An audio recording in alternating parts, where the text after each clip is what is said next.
story unlike anything I'd read before, which is saying a lot because I read everything, and this was just really caught my attention. I worked with Timur on Wanted years ago, and so I was dying to get back in the ring with Timur and work with him again.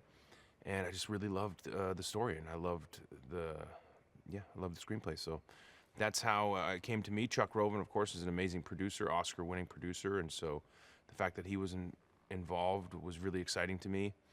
And I came on very, very early and got to be a part of putting the whole thing together. He's done Searching, Missing, Unfriended, Profile. These are films that are in this screen life genre, and this really takes that genre to the next level. We're utilizing various camera angles and screen recordings that exist in the modern world in putting this thing together. And so it's really a cool and compelling way. You essentially have 90 minutes to prove your innocence, and if at the end of the 90 minutes you can't prove your innocence beyond a shadow of a doubt, you are executed in the chair. So the film itself is the 90-minute trial. So all of the evidence that's being provided for the trial is stuff that would exist in what's called the LA Municipal Cloud. Essentially anything, any bit of surveillance, any FaceTime video, any email, any text, any voicemail, any video anyone's ever shot on their phone, anything that lives in the cloud can be used as evidence. And so we also shot all of that, and a lot of that was shot on iPhones and Ring doorbells, a lot of GoPros simulating a Ring camera or the body camera of a police officer, or a drone camera, dash camera, these types of video feeds that are so ubiquitous in today's world. And poignant global discussion about AI and the role of AI in our lives and how much power we give to AI, and in a way setting a precedent around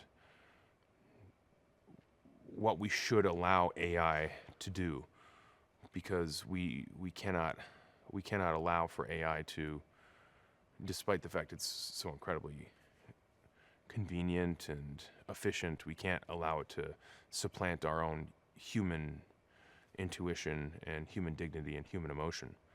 Spectacle. And so I definitely think this is a great film to see in theaters. And I think the bigger the screen, the better, because Timur is truly a visual artist. He's a creative genius when it comes to visual spectacle. I think I said physical spectacle, which is a new thing I just invented. And you're welcome for that. Don't see it coming, which is really cool. And so I hope people feel that.